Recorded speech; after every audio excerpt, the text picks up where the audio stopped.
2 sama 11, Bu. Oke, silakan. Langsung saja. Ini jam segini kayaknya emang enak banget tidur saya gitu tadi di depan laptop. Habis ini tinggal tidur. Saya nggak tidur ini ada diundang silaturahim online. Silakan. Sebelumnya, apakah suara saya sudah terdengar dengan jelas? Sudah. Baik, saya akan mulai. Selamat sore, Ibu Wahyuni selaku dosen pengampu mata kuliah biokimia serta teman-teman sekalian. Terima kasih atas kesempatan yang diberikan kepada kelompok kami untuk dapat menyampaikan dan memaparkan materi mengenai hasil diskusi kelompok kami. Adapun materi yang akan kami jelaskan yaitu adalah diabetes mellitus. Dan sebelum kami menjelaskannya, izinkan saya memperkenalkan anggota kelompok kami terlebih dahulu, yaitu Laila Widat Jamil, Nita Amalia Ageta, Nurdini, saya sendiri Ripka Florentina Wilgar selaku moderator, serta Sri Khadijah. Dan adapun anggota kelompok yang akan memaparkan materi mengenai hasil diskusi kelompok kami tentang diabetes mellitus yaitu Sri Khadijah. Saya persilakan Sri Khadijah untuk memaparkan materi presentasi pada sore hari ini. Baiklah, terima kasih kepada Ripka. Saya akan melanjutkan presentasi pada hari ini, yang mana pada awalan slide ini kami akan menjelaskan mengenai pengertian diabetes mellitus, kemudian mekanisme dari DM, tanda-tanda dan gejala, akibat dan pencegahan maupun terapinya. Pada slide selanjutnya, terdapat pendahuluan di mana diabetes mellitus atau yang sering disebut sebagai DM adalah salah satu penyakit kronik progresif yang bisa menyebabkan berbagai komplikasi pada organ lain dan menjadikan masalah kesehatan yang serius. DM menjadi masalah kesehatan yang tinggi karena tingginya angka kematian pada penyakit ini dan juga mahalnya biaya pengobatan. Diabetes mellitus dipengaruhi oleh faktor sosiodemografi, perilaku, dan juga gaya hidup. Menurut data penderita diabetes mellitus dunia hingga 14 Mei 2020, International Diabetes Federation atau disingkat sebagai IDF melaporkan 463 juta orang dewasa di dunia menyandang diabetes dengan prevalensi global mencapai 9,3%. Kita masuk pada pengertian dari DM, yaitu diabetes mellitus adalah gangguan metabolisme kronis dengan tingginya kadar gula darah yang disertai dengan gangguan metabolisme karbohidrat, lipid, dan protein sebagai akibat dari insufisiensi fungsi insulin. Penyakit diabetes mengakibatkan pankreas tidak mampu memproses insulin sesuai kebutuhan tubuh. Tanpa insulin, sel tubuh tidak mampu mengelola glukosa menjadi energi. Kemudian kita masuk pada mekanisme diabetes mellitus yang terbagi menjadi 3 poin. Pada poin pertama yaitu ada kondisi normal, glukosa menjadi sumber energi utama dalam tubuh dan dikendalikan oleh hormon insulin. Dihasilkan oleh kelenjar pankreas yang berfungsi untuk mengontrol kadar gula atau glukosa dalam tubuh. Normalnya kadar gula dalam tubuh antara 70 sampai dengan 110 mg per desiliter.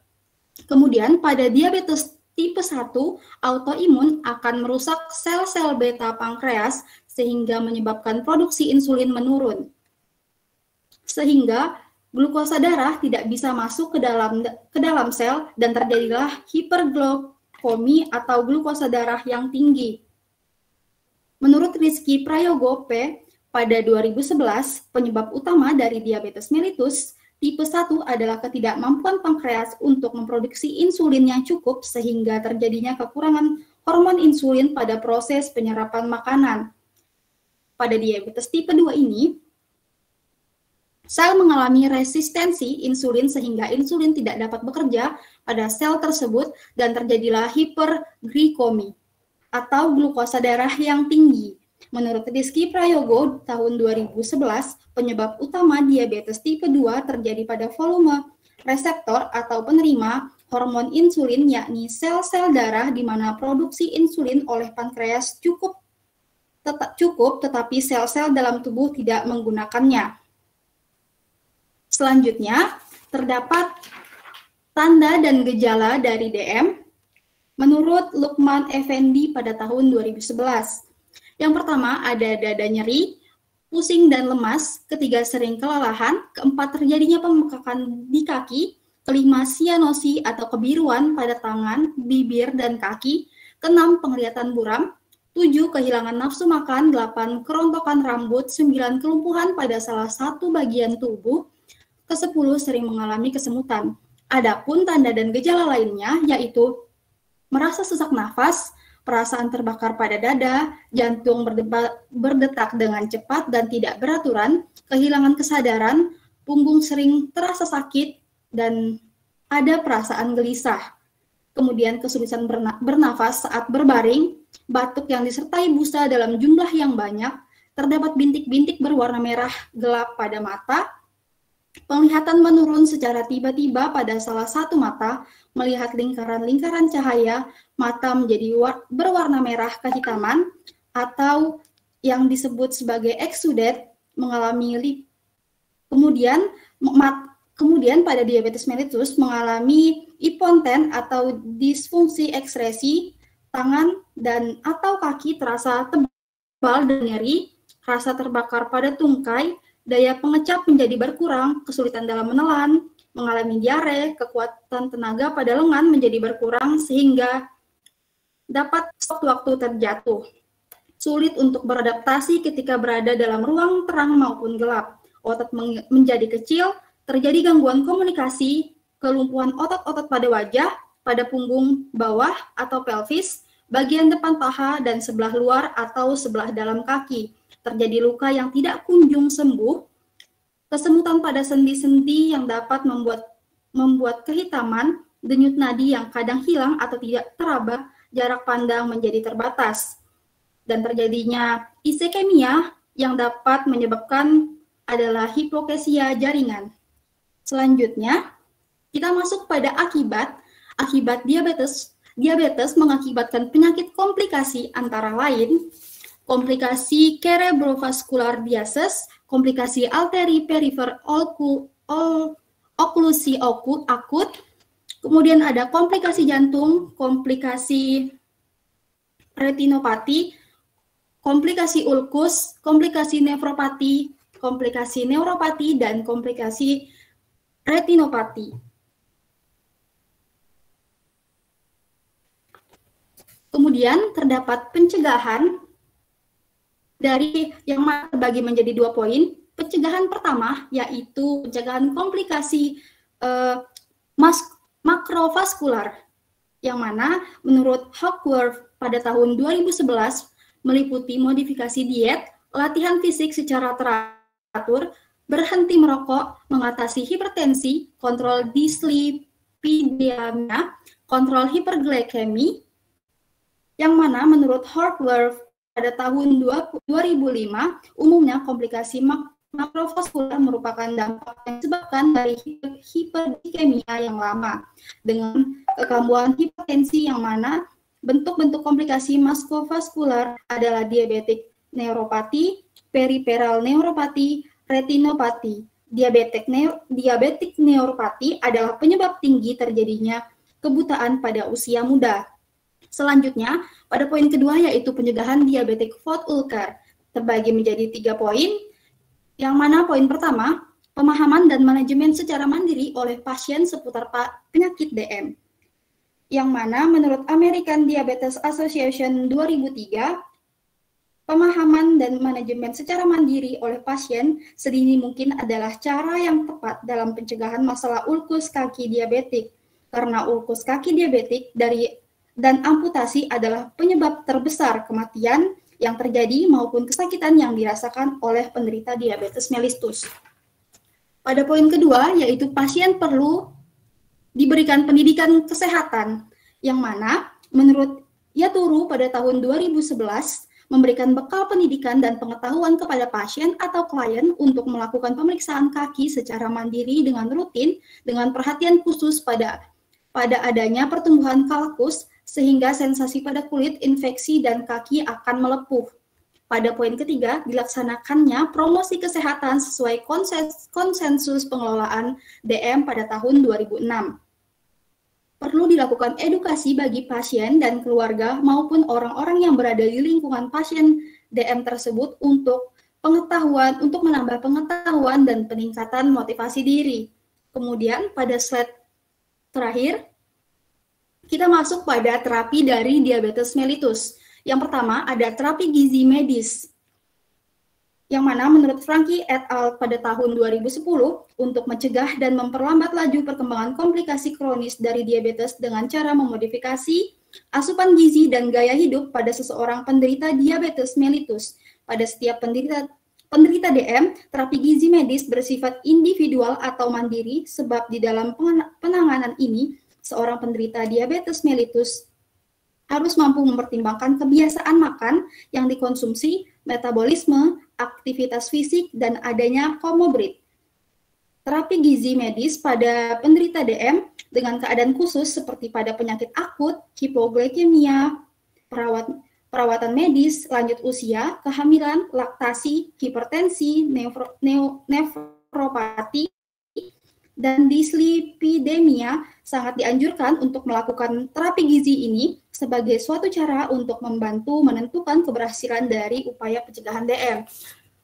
Kemudian pada terapi insulin, penggunaan insulin secara dini bermanfaat untuk mengurangi resiko komplikasi akibat glukosa darah yang tidak terkontrol dengan baik. Pasien diabetes mellitus membutuhkan insulin bila terapi jenis lain tidak dapat mengendalikan kadar glukosa darah atau apabila mengalami stres fisiologis seperti pada tindakan pembedahan, infeksi sistematik, dan stroke. Penggunaan insulin secara dini bermanfaat untuk mengurangi mortalitas dan morbilitas serta mencegah kerusakan sel beta pada pankreas. Mungkin hanya itu yang dapat saya sampaikan dalam penjabaran presentasi pada kali ini. Kemudian akan saya kembalikan kepada moderator. Baik, terima kasih kepada Sri Khadijah yang sudah menyampaikan materi pada sore hari ini. Selanjutnya saya buka sesi tanya jawab bagi teman-teman yang ingin bertanya atau memberikan tanggapan, kritik maupun saran dapat menggunakan fitur raise hand atau lewat kolom chat yang tersedia.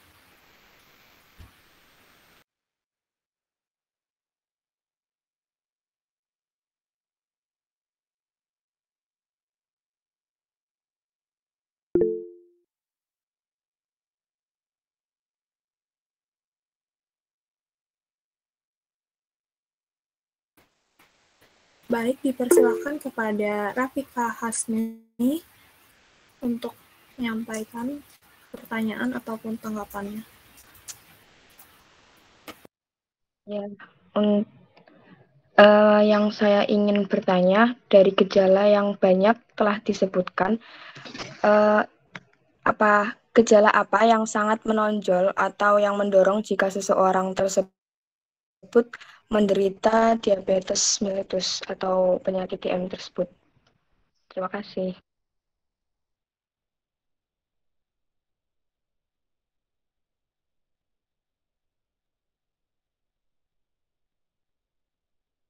Baik, terima kasih atas pertanyaannya. Izinkan kami mengambil waktu sebentar untuk mendiskusikan jawabannya.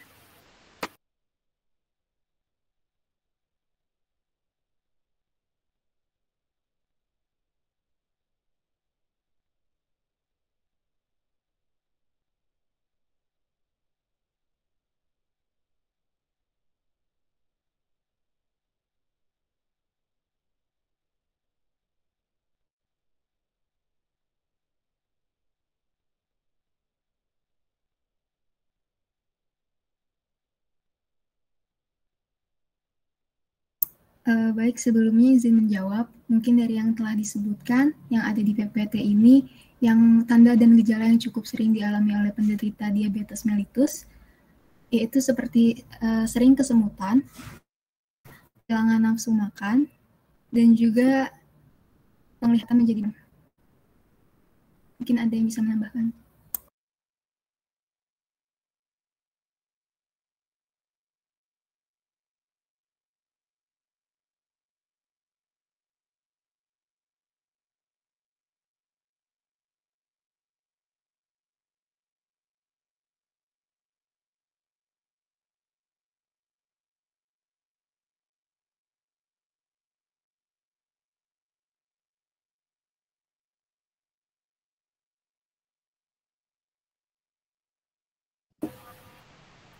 Dia pernah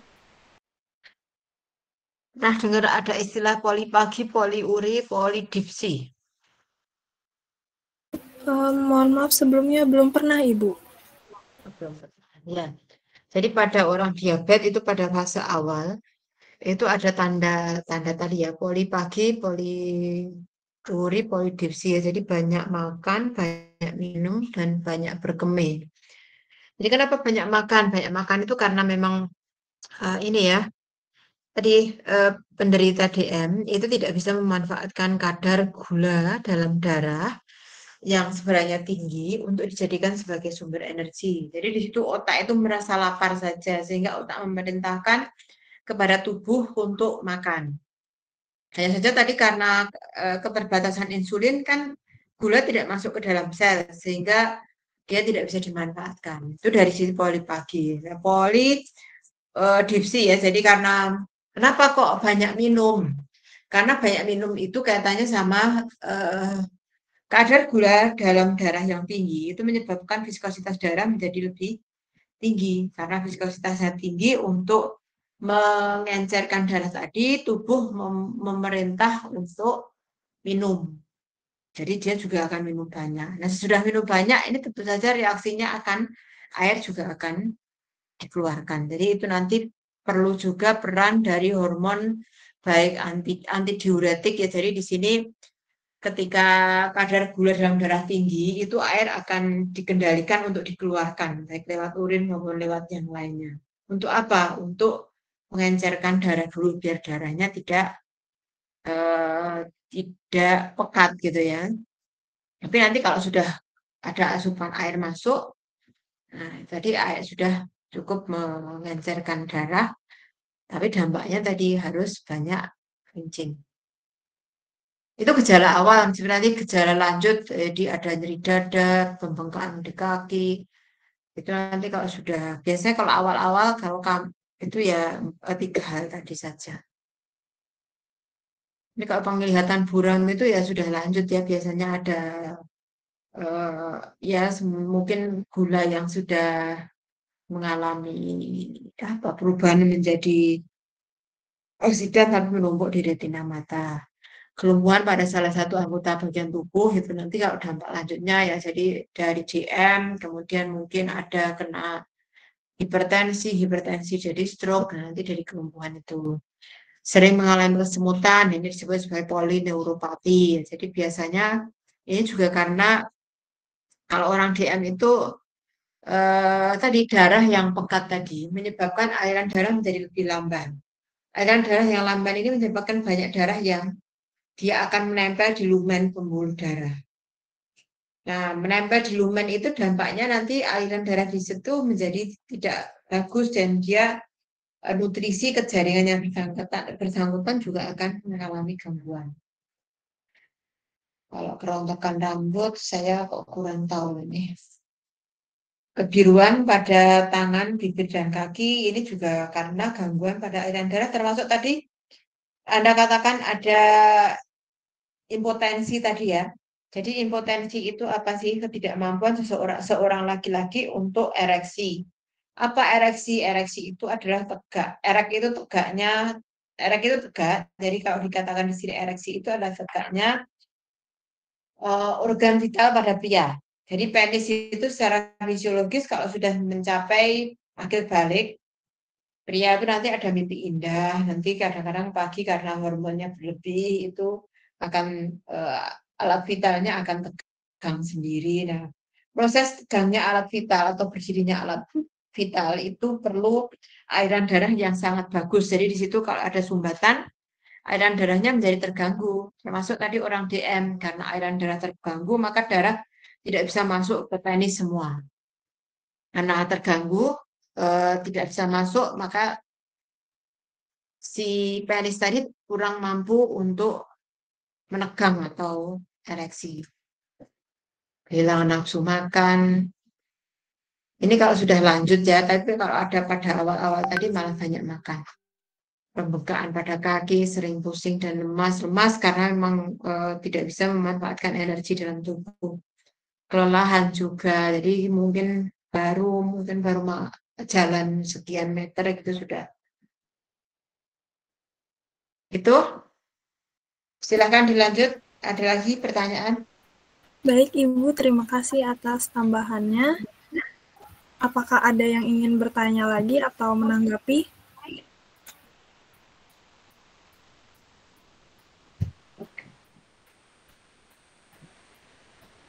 Apabila tidak ada, saya tutup presentasi pada sore hari ini. Sekian presentasi dari kami. Terima kasih untuk teman-teman yang sudah bertanya mengenai presentasi ini serta tambahan dari Ibu Wahyuni. Terima kasih atas perhatian teman-teman. Selamat sore. Selamat sore. Lanjut. Kelompok berapa?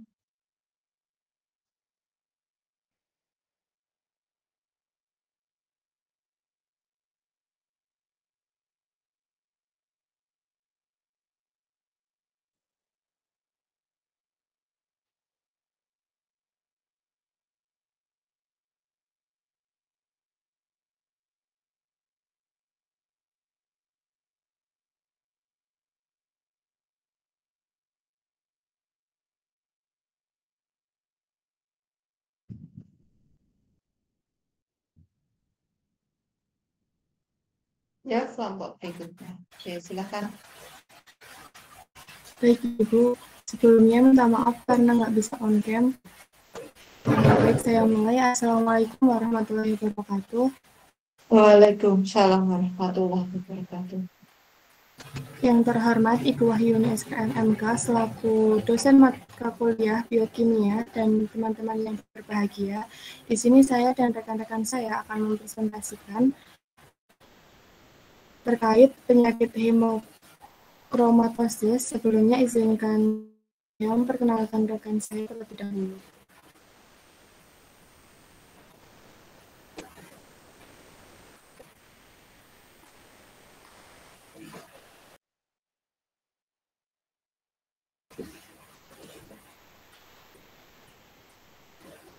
Yang pertama, Intan Dwi Apriliani, yang kedua, Wilda Arifia Nuraini, yang ketiga, Marsha Rida Khairunisa, yang keempat, saya sendiri, Kusnatiara Fadilah. Memasuki persoalan yang akan dijelaskan teman saya, waktu dan layar saya persilahkan. Pengertian hemochromatosis. Hemochromatosis adalah penyakit kadar zat besi di dalam tubuh terlalu berlebihan. Apabila tidak ditangani, zat besi akan menumpuk di dalam organ tubuh dan memicu penyakit serius seperti gagal jantung. Mekanisme terjadinya hemochromatosis.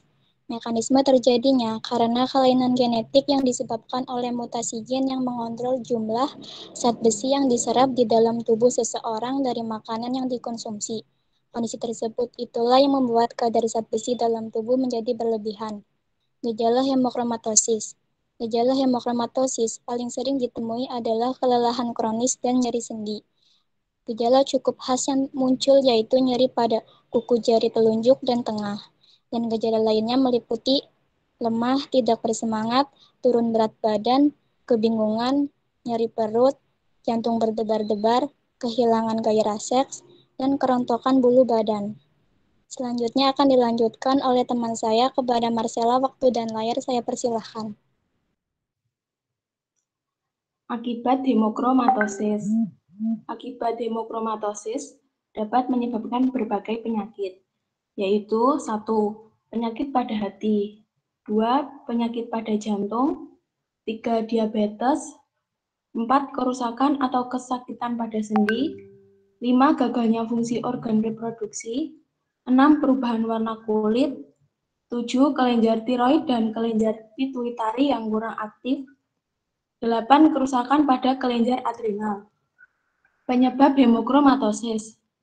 Terjadinya hemochromatosis karena proses transfusi darah sehingga timbul parenteral iron overload.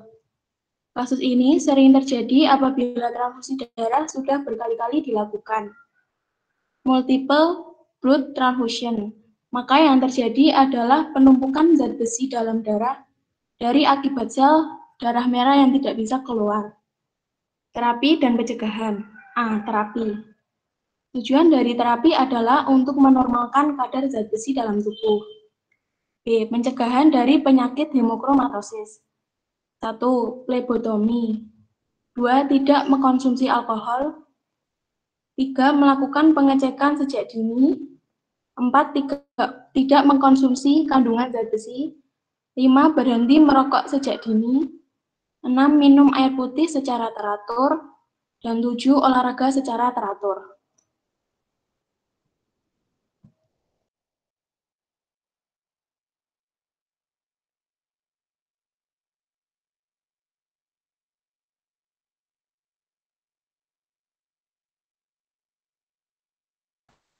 Baik, terima kasih. Silahkan jika ada pertanyaan maupun tanggapan dari teman-teman maupun dari Ibu Wahyuni selaku dosen mata kuliah biokimia dengan menggunakan raise hand atau bisa dituliskan pada kolom chat.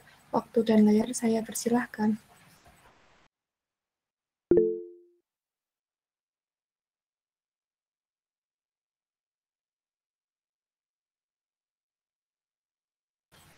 Silahkan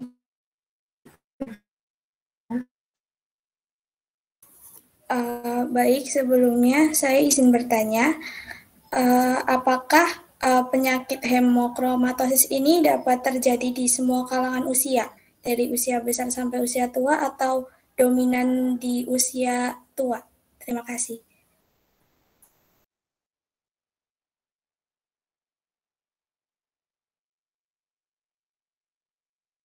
Baik, terima kasih. Izinkan kami berdiskusi terlebih dahulu.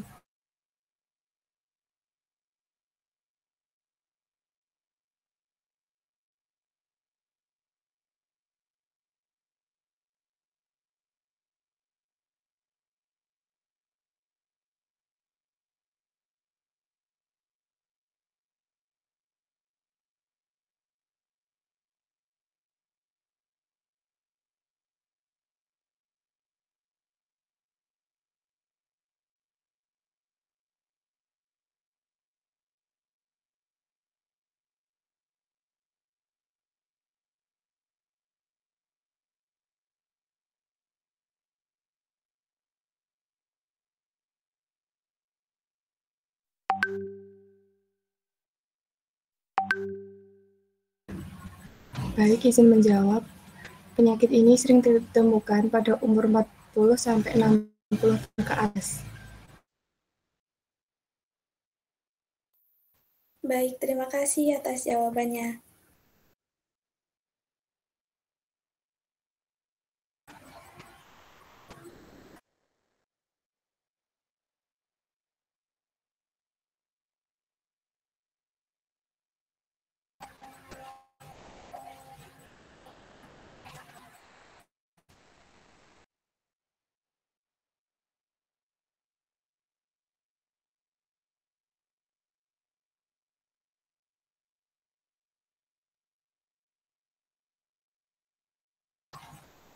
Baik, apakah ada tanggapan atau pertanyaan lagi?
Baik, untuk Ripka, silahkan.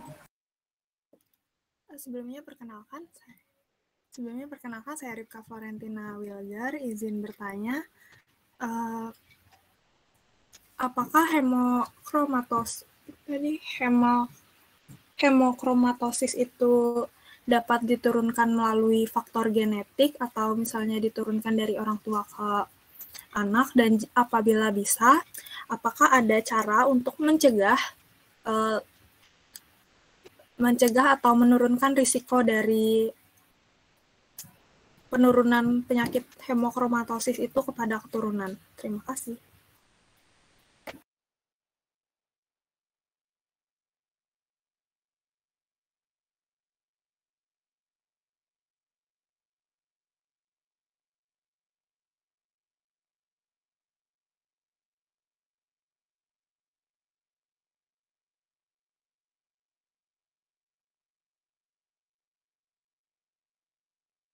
Terima kasih atas pertanyaannya.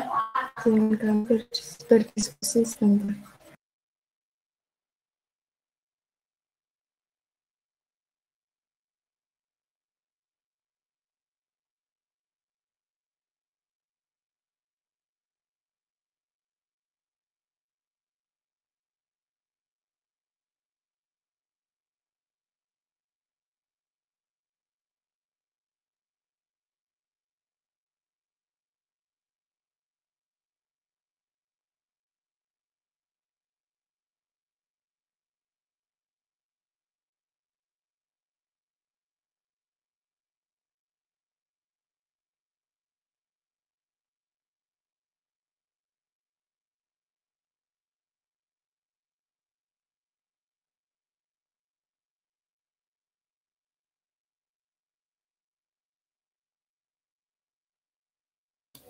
Baik, izin menjawab.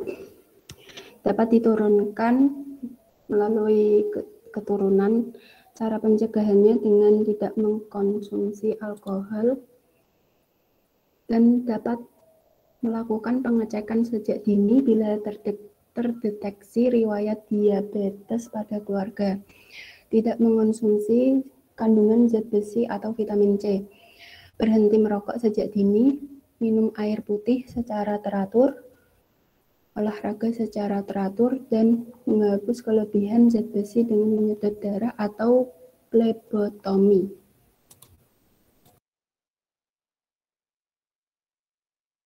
Baik, terima kasih atas jawabannya.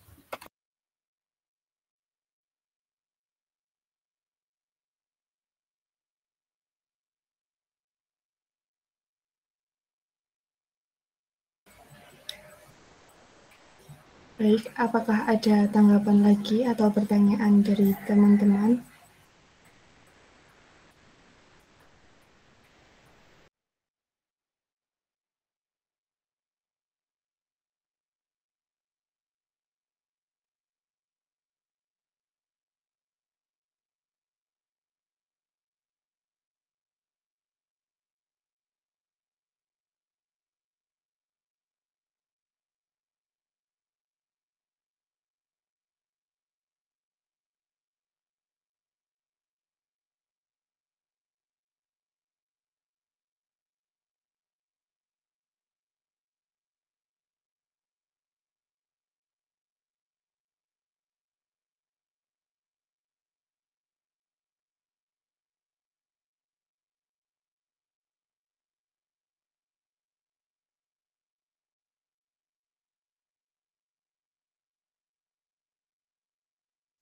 Oke, ada tanggapan? Oke ya. Saya sedikit mengulas saja. Hemochromatosis itu sebenarnya penyakit yang diturunkan, tidak menular. Yang jelas tidak semua orang mungkin ada keturunan ini ya. Yang saya baca itu di Afrika sana ada suku namanya suku Bantu. Itu punya kebiasaan, kalau di luar negeri sana kan saya nggak tahu apakah memang karena lingkungan yang mungkin di tengah hutan, yang mungkin ada musimnya ada 4, ada musim dingin, musim semi, musim gugur, musim panas, gitu. Pas musim dingin ketika kedinginan itu perlu minum alkohol dan sebagainya. Jadi di sana ada kebiasaan membuat minuman yang difermentasi. Ya, ini tentu saja minuman yang difermentasi itu adalah alkohol ya yang dibuat di bejana yang terbuat dari besi. Nah, karena terbuat dari besi itu ada beberapa bejana tadi, ada beberapa komponen yang ada di bejana itu ikut ke dalam minumannya. Nah, karena ikut dalam minuman itu ikut juga terminum oleh orang yang bersangkutan. Nah, kalau secara normal sih sebenarnya kita yang tidak ada kegangguan hemokromatosis ya, itu menyerap Fe atau zat besi, itu ya sesuai kebutuhan saja. Dan itu tidak banyak, karena memang ketika tubuh kita itu meluruhkan, misalnya setiap hari itu ada semacam peluruhan dari dinding pembuluh darah. Jadi itu diluruhkan, kemudian ada beberapa Fe yang masih bisa dimanfaatkan, beberapa yang lain akan dibuang. Nah, kekurangan dari yang bisa dimanfaatkan tadi, itu diambilkan dari luar. Nah, kalau pada wanita memang lebih banyak lagi, karena wanita itu ada fase menstruasi, di mana darah itu juga ada yang terbuang dari keluar. Nah, di Afrika itu, karena memang dia ada gangguan genetik seperti itu, jadi nyerapnya itu bukan lagi nyerap secukupnya, nyerapnya itu nyerap banyak sekali, karena ada gangguan pada gennya tadi. Gennya itu nyuruh menyerap gitu.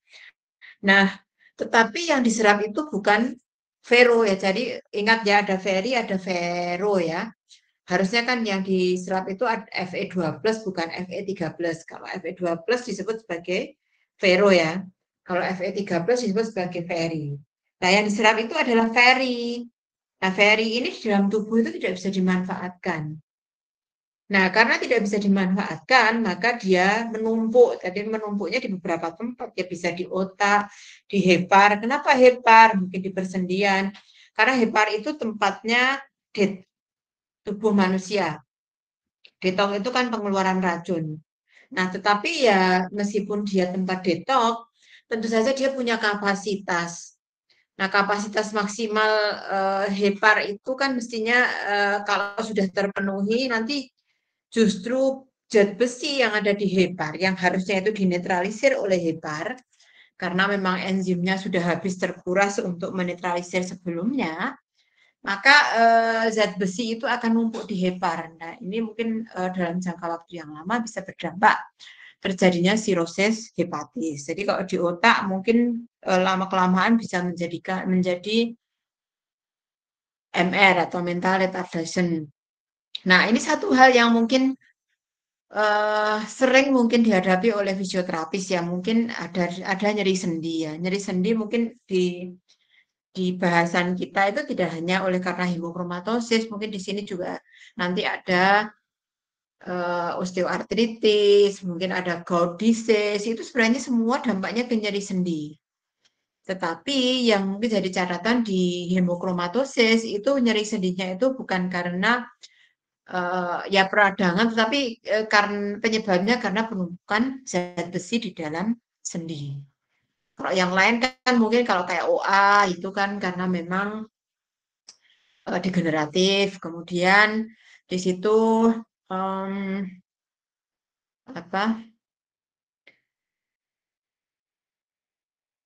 tulang rawannya yang mengalami gangguan ya seperti itu.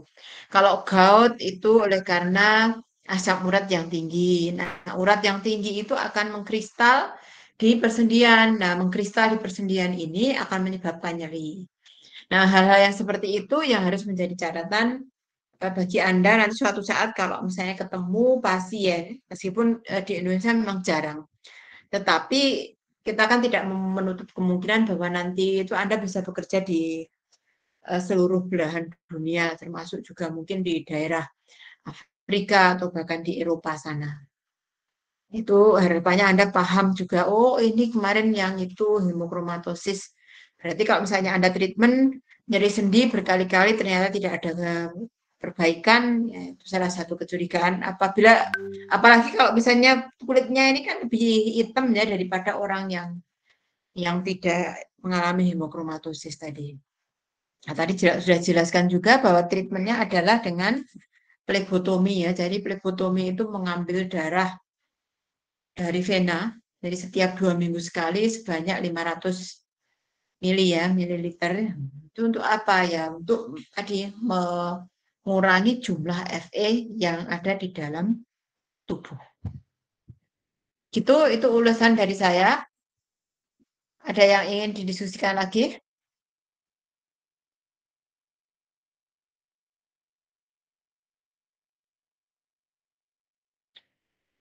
Baik, kalau tidak ada, kita akhiri, kita lanjutkan minggu depan lagi 2 kelompok. Terima kasih. Assalamualaikum warahmatullahi wabarakatuh. Waalaikumsalam Waalaikumsalam warahmatullahi wabarakatuh. Terima kasih. Terima kasih ya. Izin keluar ya.